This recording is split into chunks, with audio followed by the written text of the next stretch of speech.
Picture a cold early winter's afternoon in a quiet European library. A scholar opens a leather-bound volume, its pages brittle with age. The ink faded though still legibly, and begins to turn the unknown. What she holds is one of the most enigmatic documents in human history, the Voynich Manuscript, a text that defies language, logic and explanation, yet has captivated minds for centuries. The story begins long before its modern discovery in the early 1400s or thereabouts. Radiocarbon dating places the vellum parchment somewhere between 1404 and 1438. The pages brim with illustrations of plants that appear unfamiliar to any botanist, star charts and astrology diagrams that resemble no known constellation, and human figures, mostly women engaged in bathing, or in some strange mixture of anatomy and alchemy. It's divided roughly into 6 sections: botanical, astronomical,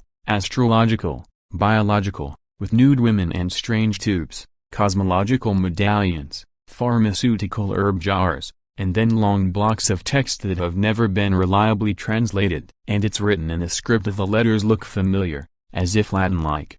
But the words make no sense. They don't match any known language. What was it for? Where did it come from? Who wrote it and why? These questions have hung unanswered for centuries. Some believe it's a medieval medical text, perhaps for women's health. Others argue it's an alchemical or astrological guide. More radical voices suggest it was meant to mask secret knowledge, and yet others say it could be an elaborate hoax designed to baffle or impress. The truth remains tantalizingly out of reach. Let's rewind. In the 17th century, a Bohemian alchemist named Georg Bers had the manuscript in his library and for years wondered, what is this sphinx of a book doing here? He sent samples of the script to the Jesuit scholar Athanasius Kircher, who had earlier claimed to decipher Egyptian hieroglyphs, but Kircher couldn't unlock the Voynich script. The manuscript passed through various hands, perhaps even to Rudolph II, the Holy Roman Emperor, who allegedly purchased it for 600 ducats, believing it to be a work of the English philosopher-scientist Roger Bacon. Then,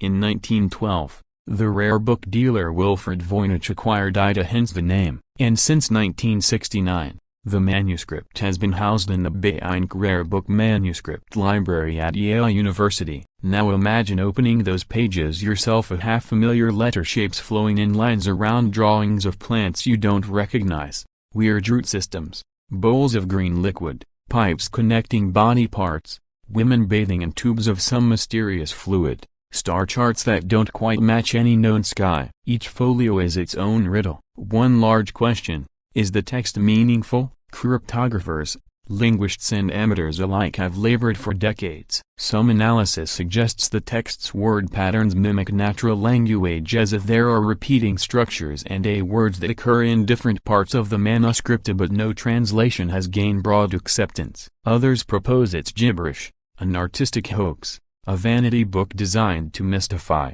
The idea is seductive. A forger creates something that looks ancient and mysterious and fools collectors. But if that were true, the creator would have needed to anticipate radiocarbon dating, pigment analysis, and manuscript scholarship decades ahead of time. Many scholars find that far-fetched. Let's talk about what the pictures might mean. The botanical section features over 100 plant drawings of many combinations that defy identification. Some roots sprout as if upside down, leaves resemble different families, and altogether they don't align with known species. If this were a medicinal manual, the author might have drawn real herbs, but these feel dreamlike, and that alone makes you suspect the author was combining observation with imagination. Then there's the astronomical section: suns, moons, stars, zodiac symbols, but none exactly mapped to our sky. Could it be a symbolic cosmos rather than an observational one? The biological section: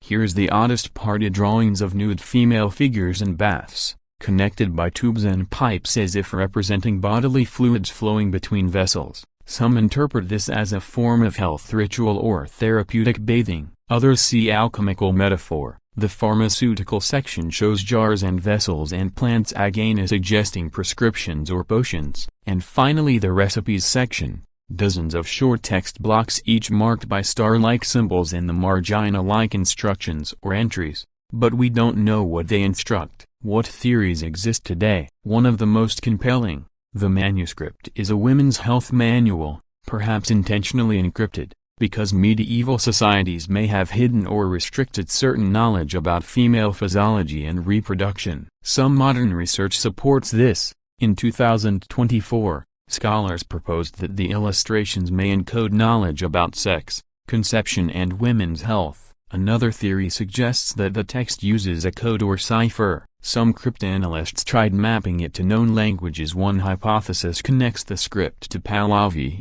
a medieval Iranian script, and suggests the language may be Zoroastrian-derived. Yet others argue more simply, the book is a hoax, an elaborate fake designed to intrigue and fetch high price. But many say the complexity contradicts that. The consistency of script, letter patterns, word length distributions resemble real language. The debate continues. Why should you care? Because this manuscript embodies more than just words on parchment. It's a symbol of human curiosity, a reminder that even in an age of smartphones and satellites we can still confront what we don't know. It invites us to ask, what knowledge did we lose? What system of thought vanished? And could there be secrets hidden in plain sight? Imagine being the sleuth. You hold a page, zoom in on a plant drawing, note the curled pipe leading to a bath of green fluid. You flip pages and see a star chart and then a body diagram. You wonder, was the author a monk, a nun, an alchemist, a secret society? You think, if I could just crack the cipher I might access lost knowledge. And yet perhaps that's the point. Perhaps the manuscript was meant to resist decoding it, to protect something, or to be a work of art rather than a manual. The very fact that we are still asking echoes the original enigma. Today, high-tech methods are being brought to bear. Computer linguistic analysis, evolutionary algorithms, statistical modeling of the text, multispectral imaging of pigments. One study used evolutionary computation to map glyph patterns to candidate phonemes, suggesting that some parts might encode names from Slavic or Balkan languages, but still no consensus. Let's pause for a moment and imagine walking into the library at Yale, standing in front of the glass case containing the Voynich Manuscript. You gaze at folio after folio of odd drawings and unknown script.